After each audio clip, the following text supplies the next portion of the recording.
우리 하나님 말씀 보겠습니다. 하나님 말씀은 오늘은 두 곳입니다. 신약성경 마가복음 15장 33절로 38절 말씀이 되겠습니다. 먼저 마가복음 15장 33절로 38절 말씀을 저와 여러분이 함께 합독하겠습니다.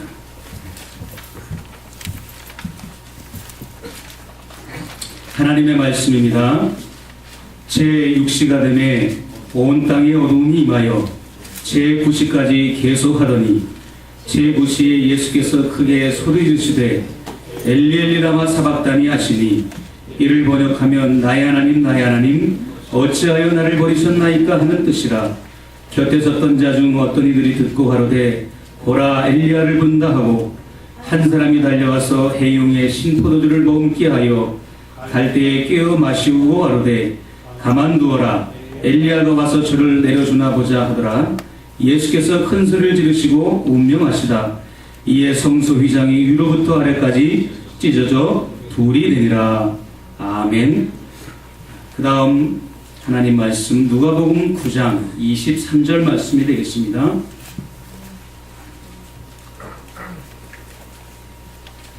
누가복음 9장 23절 말씀 하나님의 말씀입니다.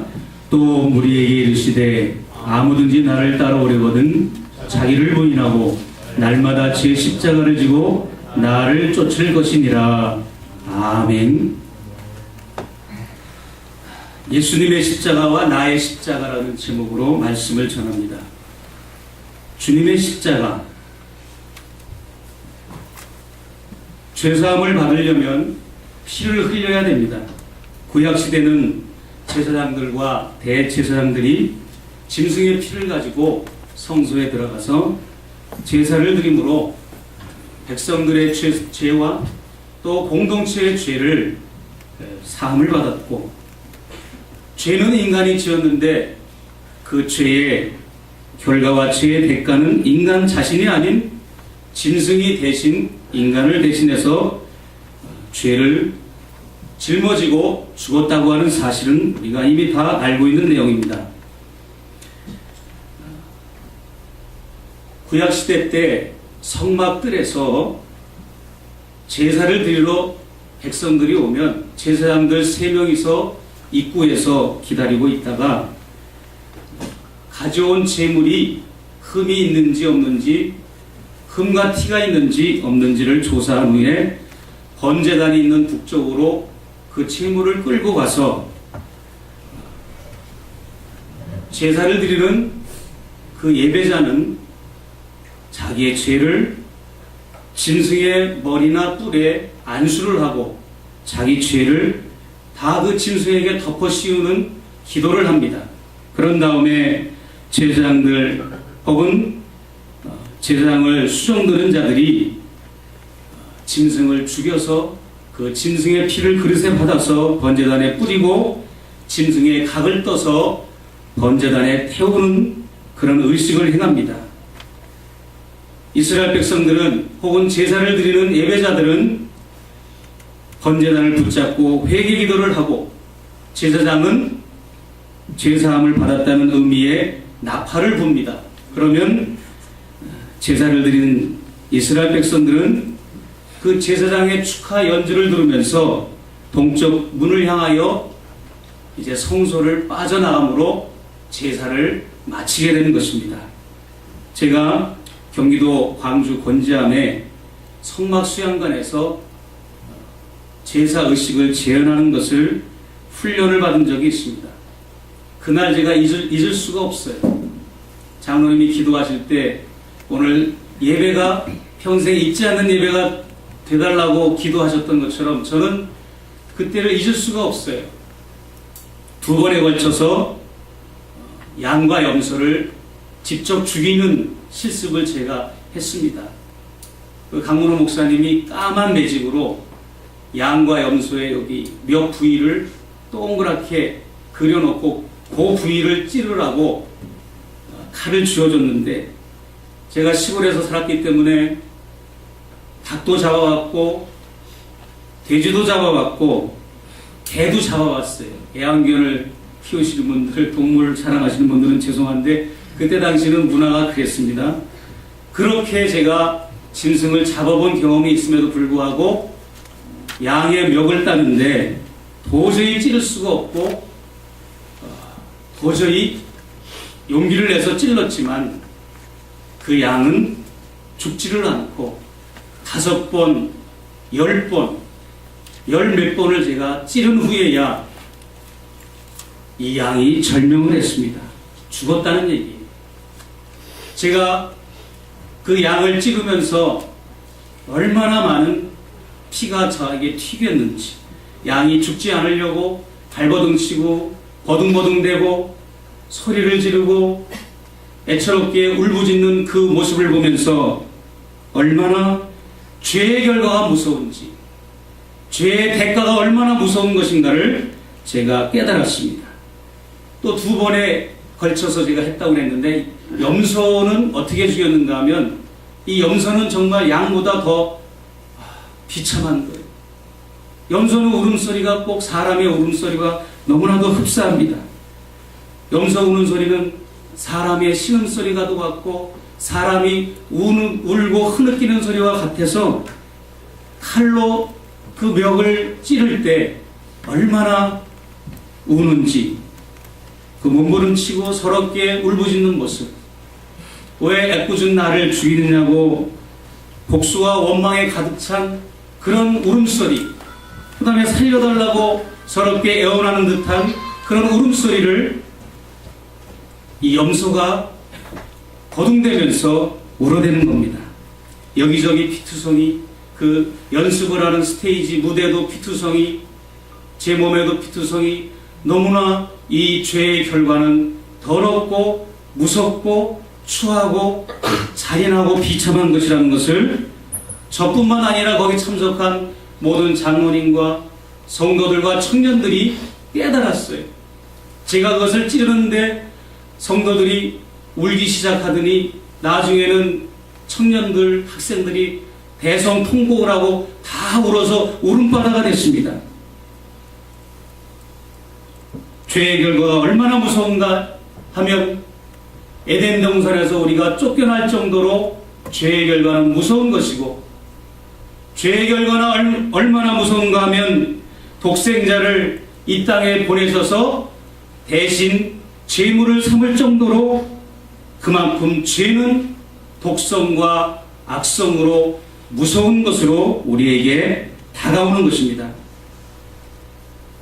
이스라엘 백성들이 애굽을 탈출하고 2년 후에 시내산에서 처음에 성막이 지어지고 그때부터 짐승을 잡아서 제사를 드리는 의식이 시작이 됐습니다. 애굽을 탈출한 지 2년부터 가나안에 입성할 때까지, 또 가나안에 입성해서 솔로몬 성전, 예루살렘 성전으로 그 성막이 성전으로 옮겨질 때까지, 또 예루살렘 성전에서 예수님이 오실 때까지 수천 년 동안 이스라엘 전 국토에 있는 수백억 마리의 짐승들이 인간의 죄로 인한 대속 제물로 죽었다는 것입니다. 유월절, 무교절, 초실절, 오순절, 나팔절, 속죄절, 장막절 같은 절기를 통해서 죽었고, 번제, 소제, 화목제, 속죄제, 속건제 같은 제사 형식을 통해서 죽었고, 흠없는 수소, 수양소, 수양, 산비둘기, 집비둘기 새끼, 수송아지, 수염소, 암염소, 어린 양, 이런 짐승의 종류들이 우리 인간 때문에 제물로 죽었다고 하는 사실입니다. 히브리서 10장 11절 말씀에 보면 제사장마다 매일 서서 섬기며 자주 같은 제사를 드리되 이 제사는 언제든지 죄를 없게 하지 못하거니와 했습니다. 불완전한 제사를 구약시대 제사장들은 드렸던 것이죠. 그 불완전한 제사가 얼마나 인간의 죄사함의 효력이 있었겠습니까? 이 불완전한 제사를 히브리서 9장 25절에 보면 해마다 자주 여러 명의 제사장에 의해서 드렸다, 이렇게 기록이 되어 있습니다.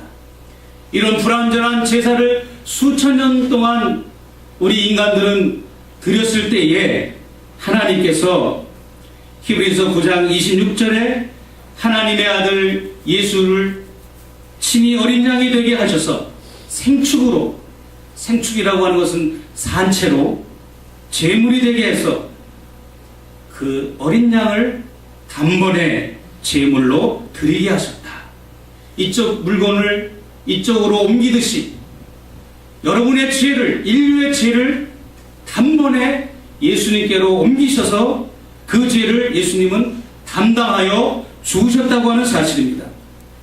어떻게 예수의 십자가 죽음이 죄사함의 완성이 되었는지 오늘 예수님의 골고다 십자가의 고난을 통해서 한번 잠시 살펴보도록 하겠습니다.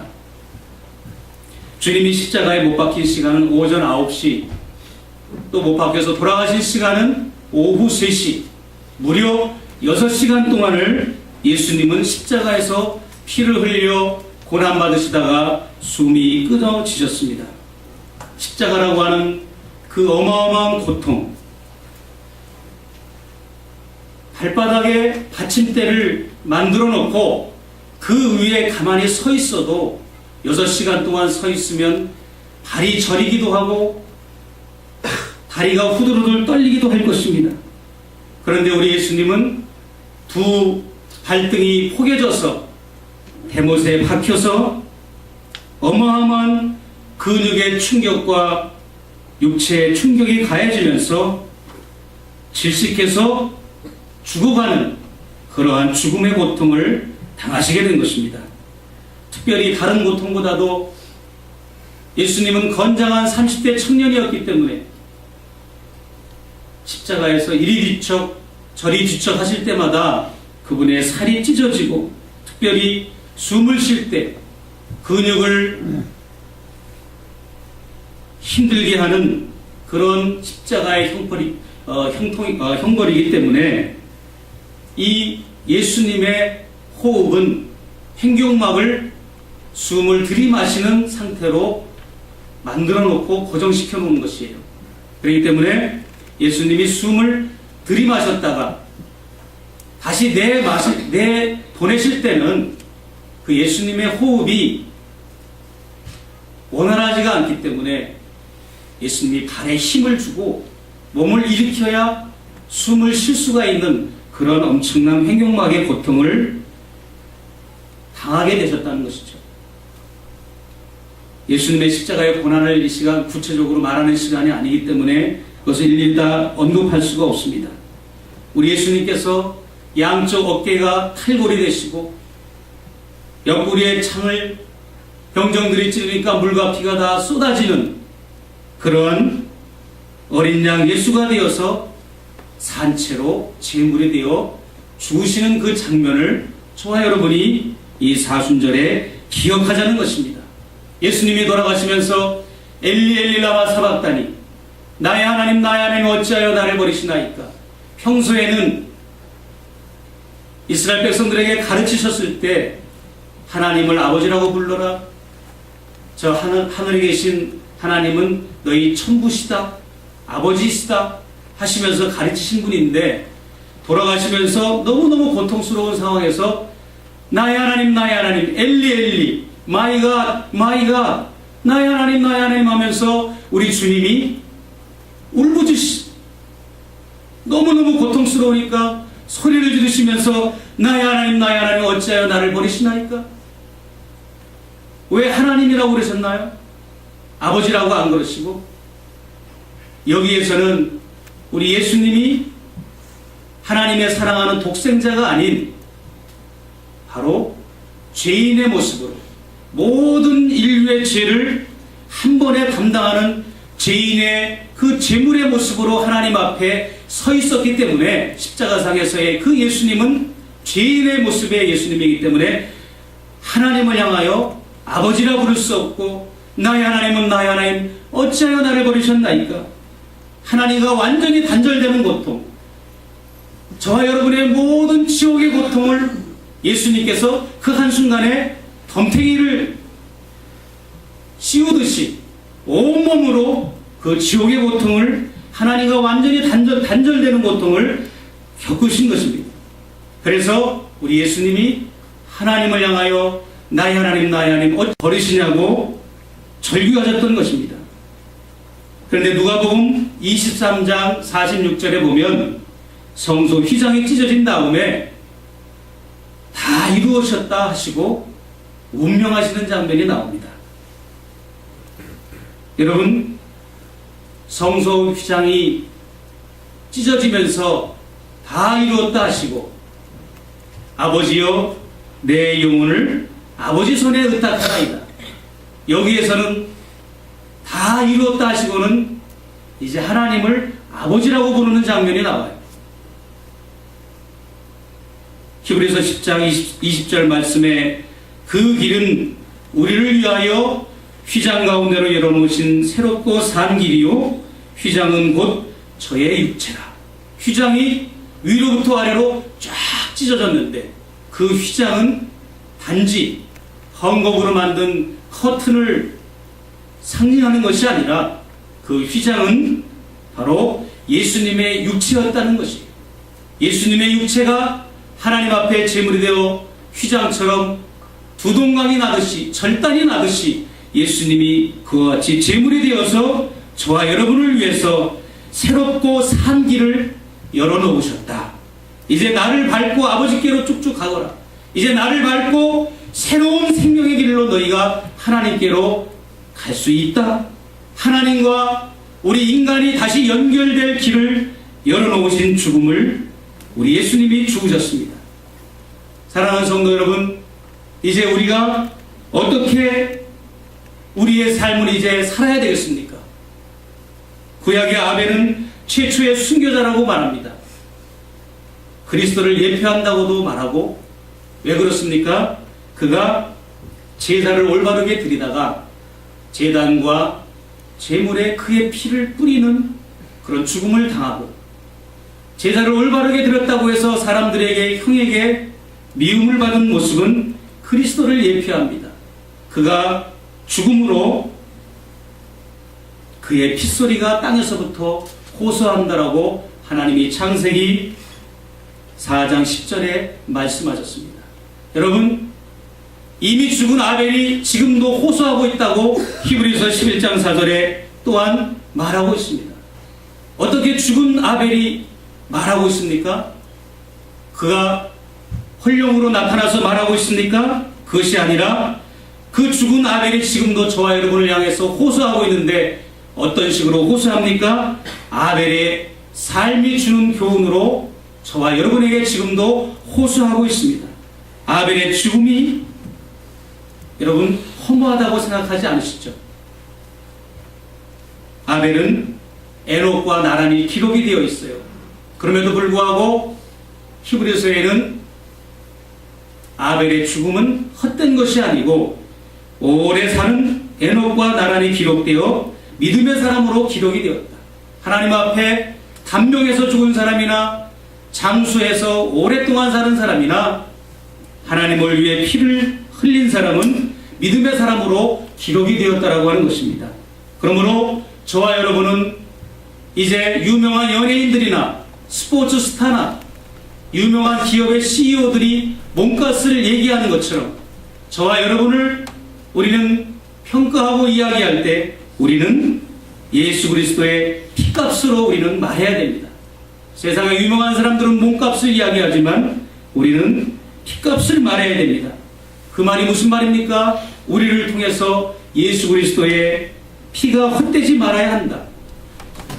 우리는 그 귀한 피로 산 하나님의 교회이다라고 하는 것을 말씀하고 있습니다. 우리 주님은 당신의 그 귀한 보혈을 흘려서 자신을 믿는 모든 그리스도인과 우리 교회를 사신 것입니다.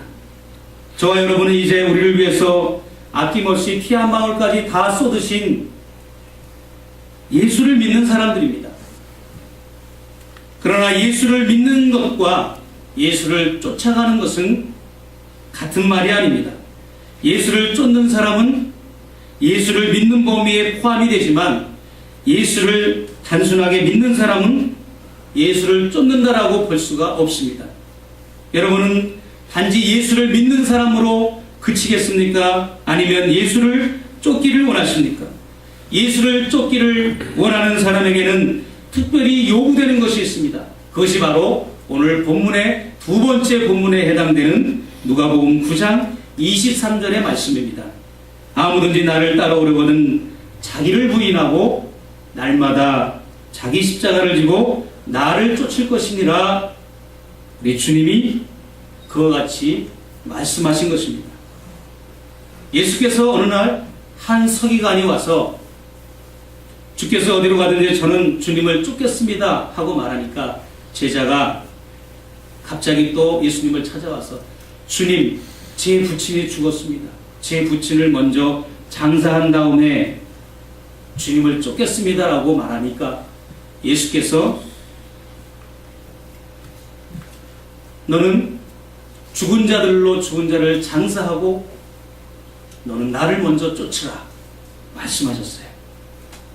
우리가 예수를 쫓는다는 것이 과연 무엇이길래 아버지의 장례식도 참석하지 말고 나를 먼저 따르고 나를 쫓으라고 예수님이 말씀하셨는가?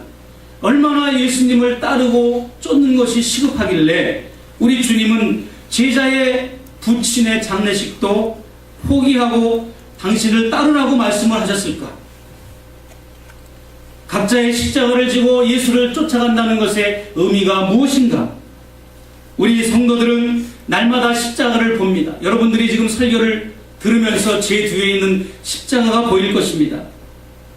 예배당 꼭대기에도 십자가, 예배당 안에도 십자가, 집안에도 십자가, 목걸이에도 십자가, 자동차 룸미러에도 십자가, 목걸이에도 십자가, 우리의 대화도 십자가입니다. 집사님이 십자가 지셔야죠. 자매가 십자가를 쳐 이번에. 대화에도 우리가 십자가 이야기를 합니다.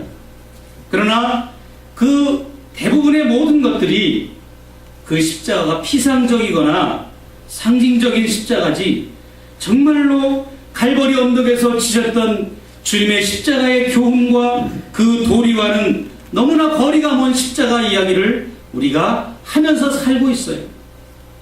대부분의 성도들은 십자가를 은혜의 십자가로만 생각하지 고난의 십자가와는 거리가 멉니다. 대부분의 그리스도인들이 구원의 십자가로만 생각을 하지 죽음의 십자가와는 거리가 멉니다. 대부분의 그리스도인들이 위로의 십자가만 붙들지 고통과 치욕의 십자가는 붙들지 않습니다. 영적으로 어린 신자들에게는 십자가가 은혜요 구원이지만 믿음이 장성한 사람들에게는 그 십자가가 수모와 치욕과 고난과 죽음이 되어야 합니다. 그러므로 자기가 져야 할 십자가는 바로 자아의 처형장이며 자기를 죽이는 것입니다. 주님께서 우리에게 가르치신 복음은 날마다 자기를 부인하고 날마다 자기 십자가를 지고 산상수훈적인 삶을 살면서 살라고 하는 그런 말씀인 것이죠. 예수님도 개인적으로는 사적으로는 부모 형제가 있고 가정이 있으셨습니다.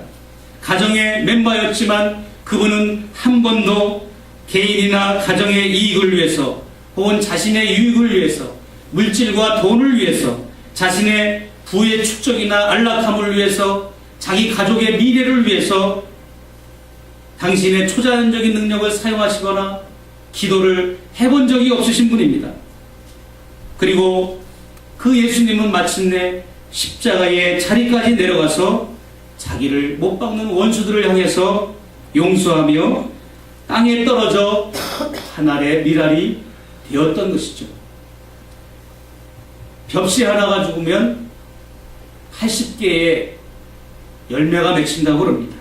고구마가 하나 썩으면 250개의 고구마가 열린다고 그래요. 호박이 땅에 썩어져 죽으면 50개의 호박이 열리고, 재미난 이야기입니다. 참깨가 죽으면, 참깨 한 알이 썩으면 1900개의 참깨가 맺힌다고 합니다.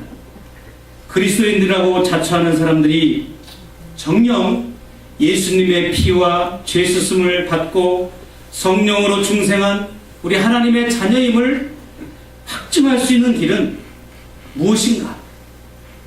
주인 되시는 예수님을 위해 자기 자신도, 자기가 가지고 있는 소유물도, 재산도, 부모 형제도, 자식도 다 내려놓을 수 있는 그 십자가의 사람인가? 그리고 그의 믿음이 구원받은 믿음으로 증명되기 위해서는 믿음의 본질이라고 할 수 있는 사랑의 사람인가를 봄으로써 알 수가 있는 것이죠. 예수를 위해서, 이웃과 형제를 위해서 자기를 내어주고 자신의 소유를 포기할 수 있는 사람, 목숨까지도 기꺼이 내놓을 수 있는 사람, 그 사람이 바로 영생의 소유자고 그 사람이 바로 순교의 자리까지 내려가는 것입니다. 여러분, 우리 순교자라는 말 잘 아시죠? 순교자.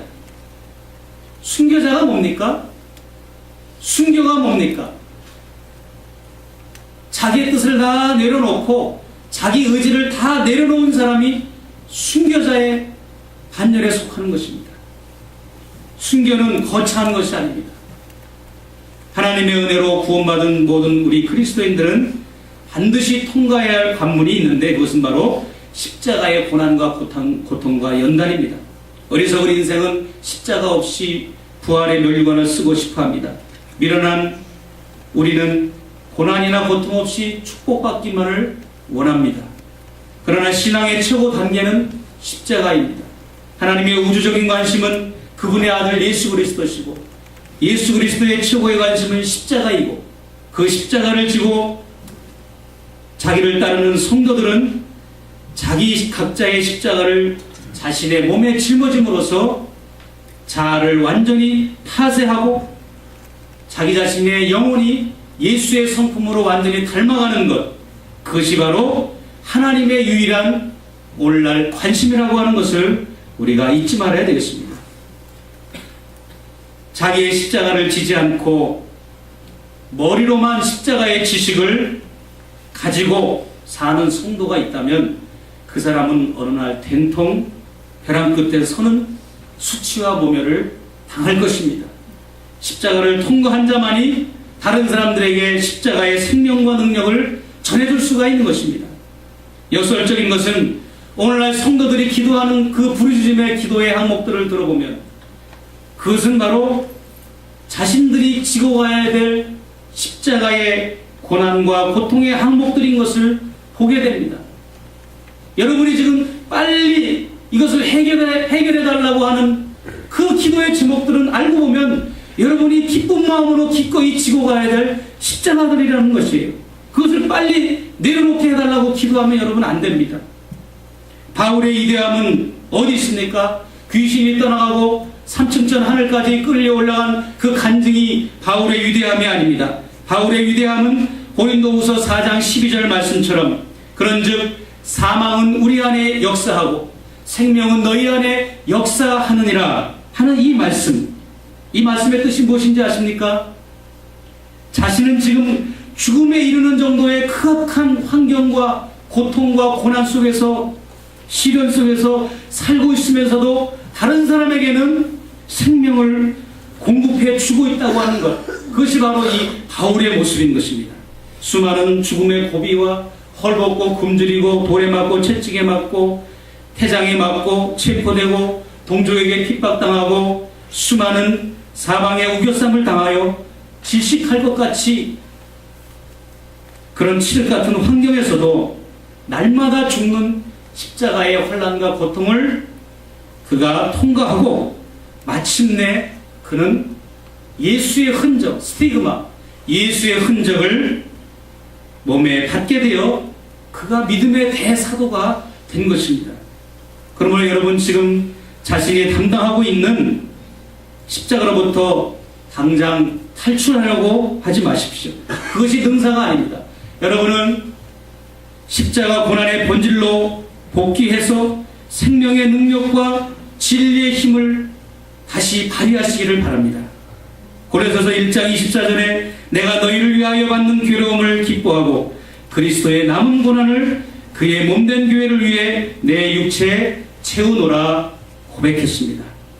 고난과 괴로움을 기뻐하고 그 고난을 다른 누구도 아닌 자신의 몸에 채운다는 거예요. 여러분 잘 들으십시오. 자신의 몸에 채운다는 거예요.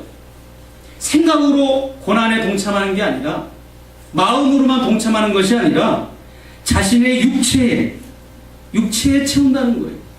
바울의 이 말은 십자가의 유익성이나 십자가의 그 유익함을 이론적으로 설명하는 것이 아니라 그가 온몸으로 자기 십자가를 달게 친다고 하는 그 십자가를 자기 육체에 실제로 채우면서 자기가 맡은 사명을 감당하겠다고 하는 고백인 것입니다.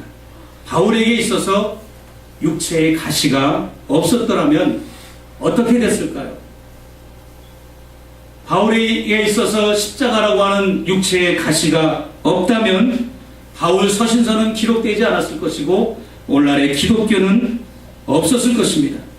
바울의 기도가 응답이 되어서 만약에 가시가 제거되었더라면 기독교 교회는 영적인 능력을 상실했을 것이고, 바울의 몸에 가시가 제거되었다면 오늘날 저와 여러분도 이 바울의 교훈을 만날 수가 없었을 것입니다. 저같이 미련한 사람, 설교하는 저같이 미련한 사람은 그냥 가시를 빼내려고 몸부림치면서 그런 기도만 하고 있습니다. 그런 것만 하면서 낭비하고 있었어요.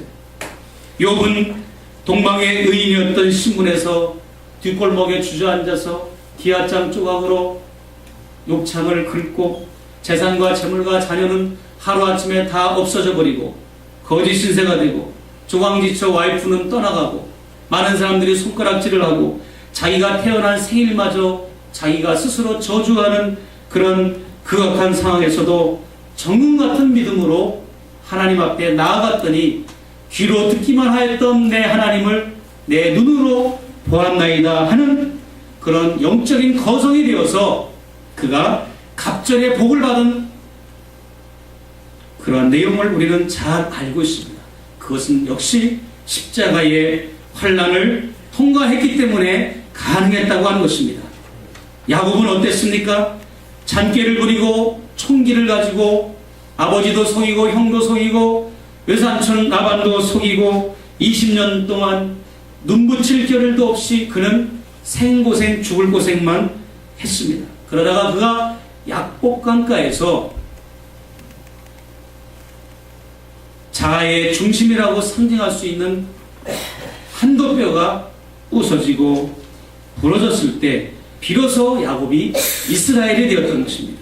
모세는 어땠습니까? 사도행전 7장 22절 혹은 25절에 보면 애굽의 학수를 다 배워서 그 말과 행사가 능숙했다라고 그랬어요. 그때만 해도 모세는 하나님께 쓰일 만한 자격이 안 된 거죠. 그래서 결국 사람만 때려 죽이고 광야로 도망을 가서 40년 동안 뼈저린 십자가의 고난을 통과한 후에야 비로소 부름을 받고, 부름을 받았을 때는 이미 겸손한 자가 됐어요. 어느 정도 겸손한 자가 됐느냐?